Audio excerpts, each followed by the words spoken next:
Welcome viewer, I am Murugan S.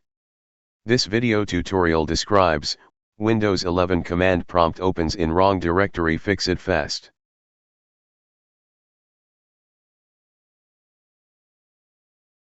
Click Open File Location.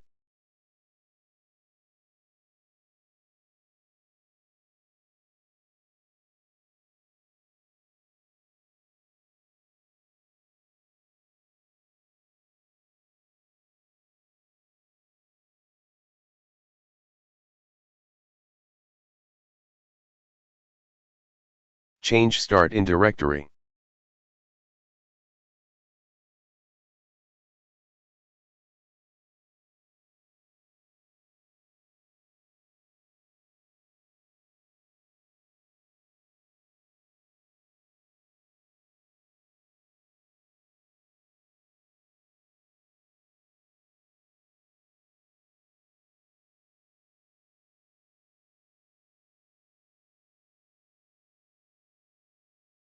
I hope this video tutorial helps to you. Please like, share and don't forget to subscribe my channel. Thank you very much. See you next video.